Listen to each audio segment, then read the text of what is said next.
Well, everyone, welcome to the 2020 Alaska Botanical Garden Annual Review presentation. While this presentation is being made available through our spring conference, which you may be seeing this currently, the presentation itself will be made available on YouTube. It may already be there, and it will be accessible to anyone that wants to watch that, because the annual review should be available to the general public, particularly members, but really anyone that wants to watch it later. You don't need the conference link to do that. So it'll be up for quite a while, and you're always welcome to reach out to me directly. I'm the executive director here at the garden, and I'd be glad to talk about any of the topics in this presentation, because this is going to be pretty short. We've only got 15 minutes, and how do you summarize a whole year in 15 minutes? Well, you kind of don't. So I'll do my best to run through this. If you have questions about anything in these 40 or 41 slides, feel free to reach out by email or phone.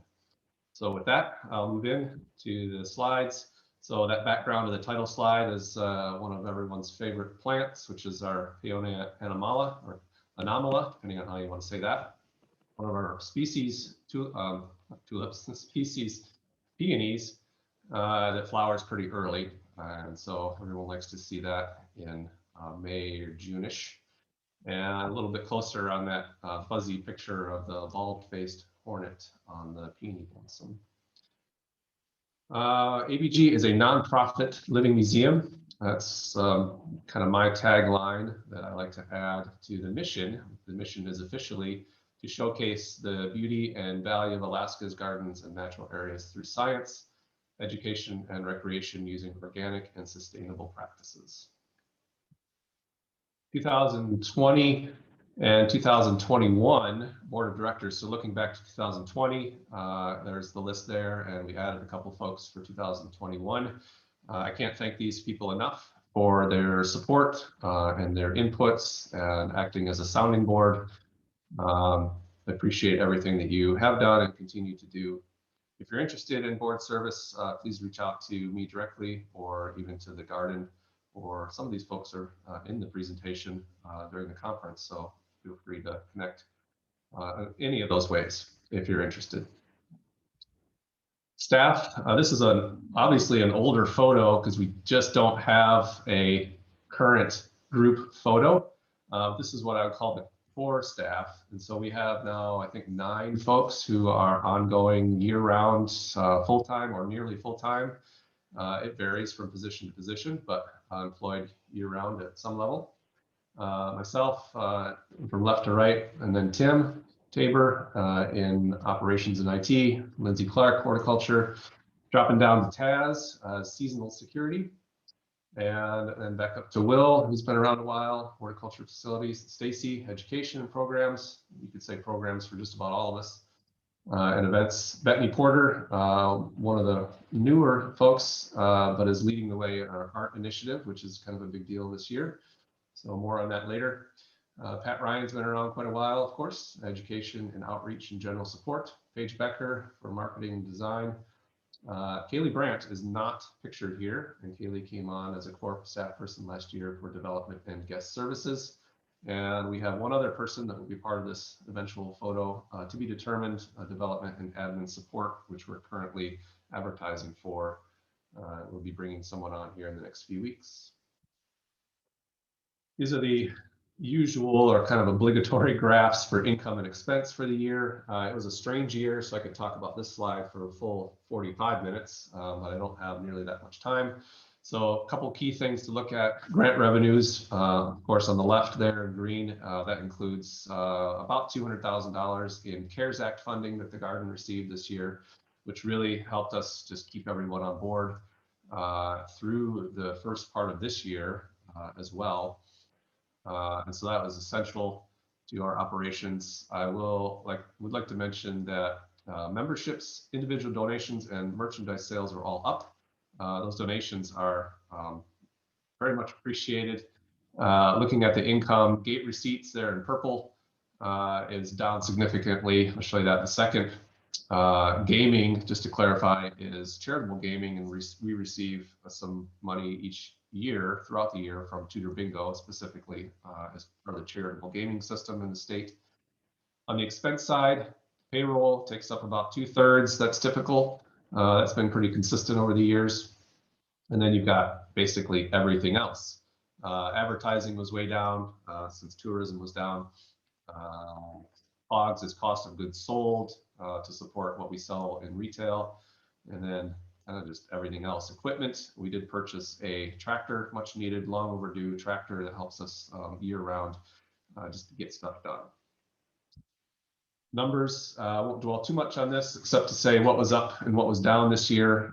As I mentioned, memberships and donations and merchandise sales up, as well as that charitable gaming up a little bit, well, 20%. So that was more than a little bit, perhaps. That's just a timing issue, really, though, from year to year.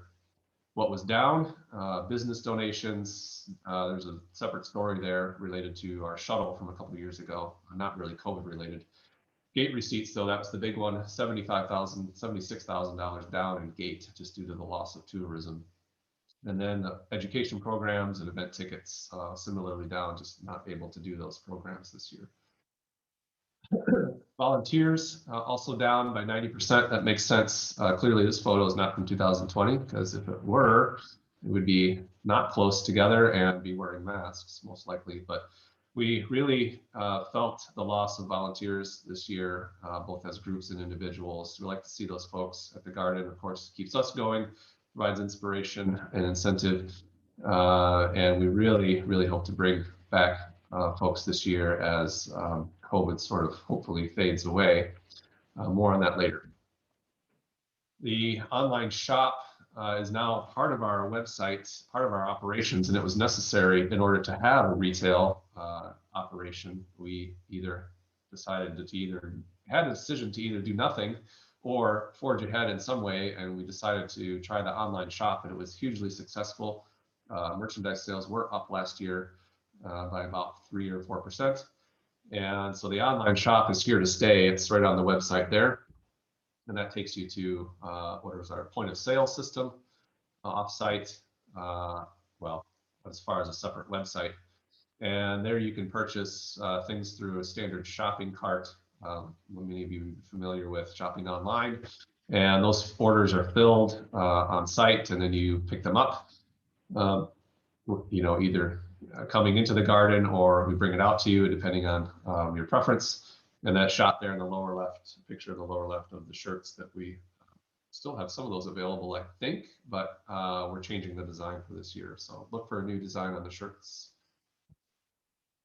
Was it a slow year? Not so much, didn't feel slow. We had over 35 workshops, and that does not include events and workshops, but that is all happening along with the usual operations of just garden spaces and for summer, and also holiday lights for winter. So a lot of activity, I think, especially for a down year. So excellent job to staff on carrying those things out, and they were pretty much across the board were hugely successful and sold out. So a lot of that stuff has been going on for a while, and some things we will continue that were new. A little bit of horticulture to highlight one aspect of horticulture. Again, that could be a full day presentation itself, but I would like to remind folks that we do have a method of exploring our collections virtually on our website. So under the horticulture section, there's Explore the Collections. And so you click on that and it takes you to a different hosted site where you can search for plants in our collection by common name or genus or even location within the garden. Various ways of doing that. I put in Mechanopsis as an example. And what I really want to emphasize here is that all of our plants, I think 95 to maybe even 100% of our plants in our database have a photo of some sort, which is actually pretty phenomenal. So we really want to give a lot of credit to the horticulture folks, Pat and Will and Lindsay and others that were instrumental in getting that done, because this is not something you see when you go to other garden websites. They may have their plants listed, but if you're fortunate, half of them will have photos, but we've gone the extra mile there. So that's a great resource. Part of that system also maps the plants, which, it's itself a bunch of blue and red circles. Is not particularly useful, and some of them are in the pathway and all that.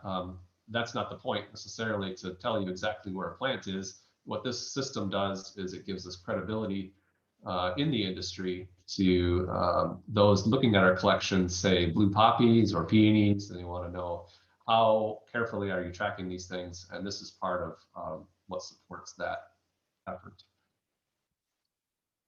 Education this past year, reduced summer camp. We decided to try, to forge ahead or go ahead with some level of camp. And Stacy and others did an excellent job of holding some level of camp, although reduced by a fair amount as far as people. But we really wanted to maintain that presence. And Stacy did a great job of setting it up in a safe manner so that we could still have some activities outdoors and safe COVID practices. Remote workshops, we're learning a lot about Zoom, certainly. What was really missing was schools. So schools in the garden and garden in schools, because those programs, well, the schools themselves just weren't in session and struggled in various ways, and we just were not able to engage much, if at all, with the schools. So looking forward to that changing this year. Events, no gala, no beer, no wine, as you recall or could expect in the year.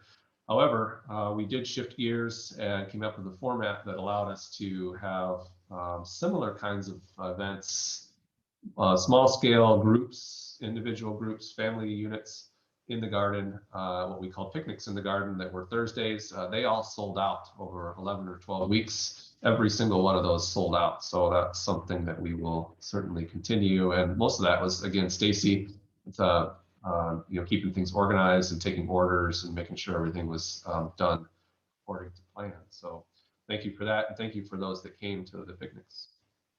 Moving into fall, just some fall scenes of the garden. I think we have perhaps the most photographed greenhouse in the state, I think, because it shows in all seasons. And fall is a great time to come to the garden, and we're looking at more programming. And this year we not announced, but we went ahead with or implemented our first annual Botanical garden, which is not a new concept for botanical gardens. You'll see that word or that program used pretty commonly throughout the country as far as a botanical.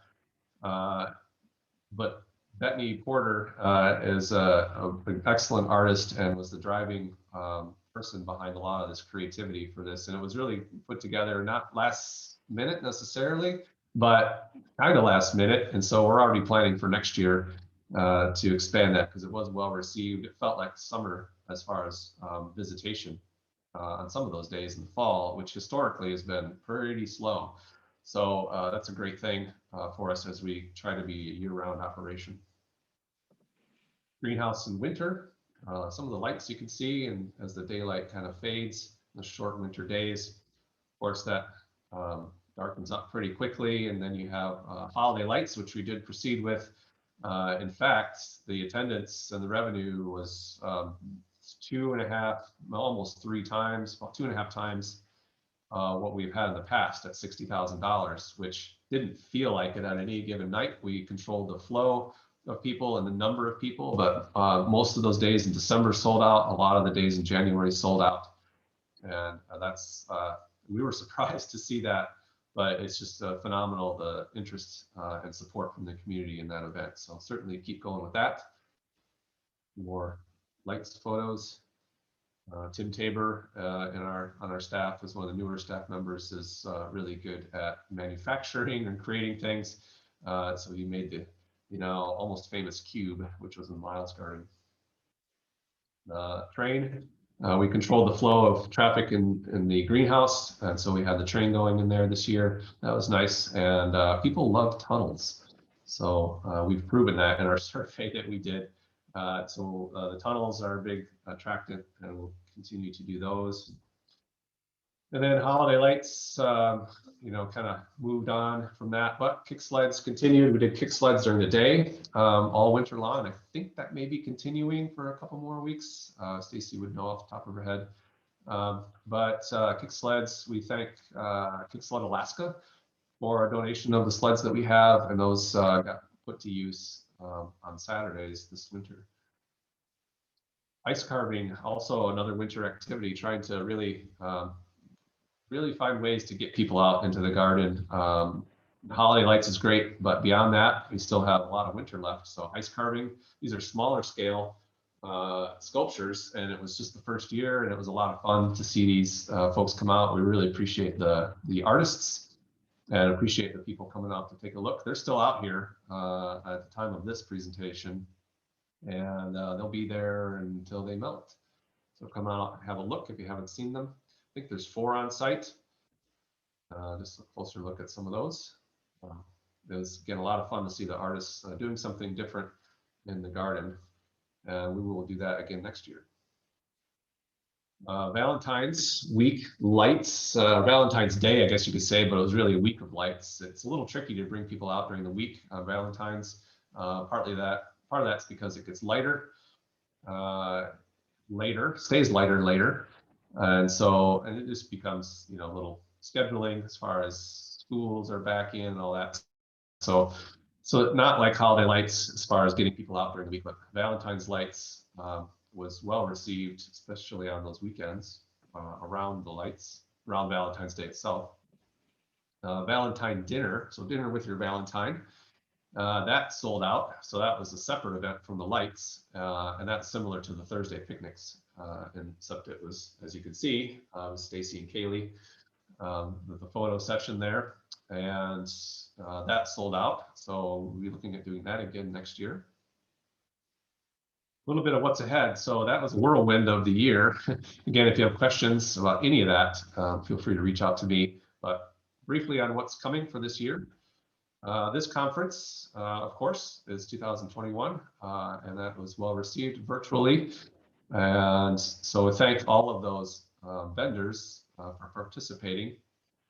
And so we look forward to, of course, doing the conference every year, and hopefully next year back to doing it in person.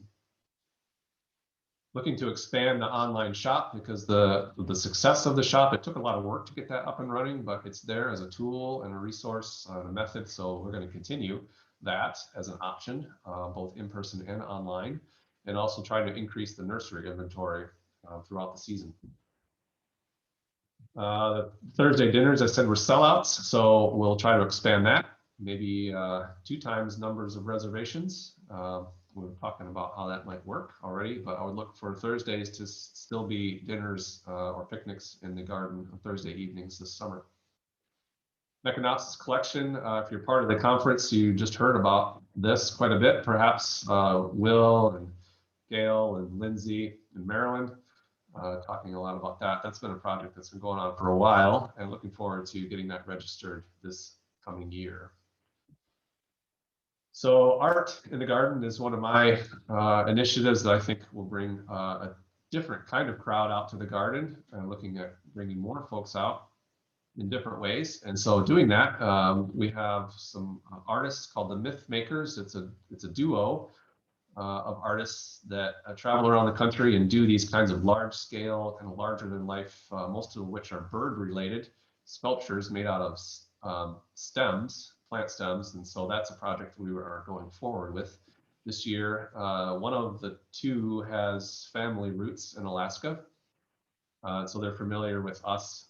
So we're announcing this here. The sculpture will not look like these in particular, but it will be bird related. So that's all I'm going to say about that. So keep an eye on our website for more information. That we expect to be completed in June.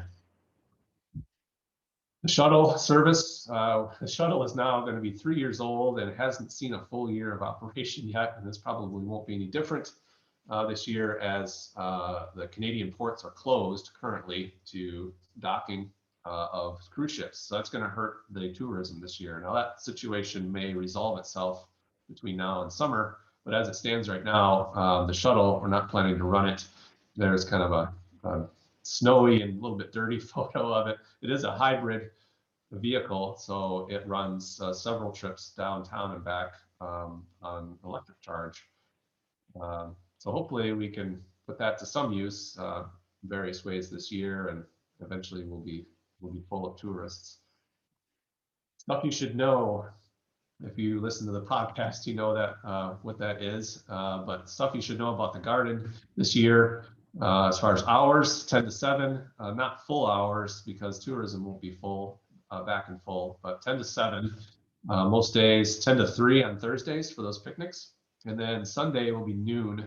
We won't open until noon on Sundays, which sounds maybe a little odd, but I know from experience that not a lot happens out here on Sunday mornings. So we're going to say 12 to 7 on Sundays. Important dates, all of this stuff will be on the website in addition to this recording. So plant sale, Saturday, May 15th, probably online only for the first week. That's the way it's planned now, but that's to be determined. And then in person after that. Summer dinner series, gala if we can do it, beer, wine if we can do it. Beer will be a little later, more of an Oktoberfest feel, Botanical, and then holiday lights. So thank you to the 15 businesses, 280 individual donors, and 1,327 current members that we have. They're all listed there. Those are the donors that are listed there, not all the members. But we couldn't do everything that we do without the support in all the ways that folks support the garden. So we are immensely appreciative of that. So that's what I have. Thank you for listening. If there are questions after this, there's time, I believe, at the conference for some questions, and I'm willing to hang around.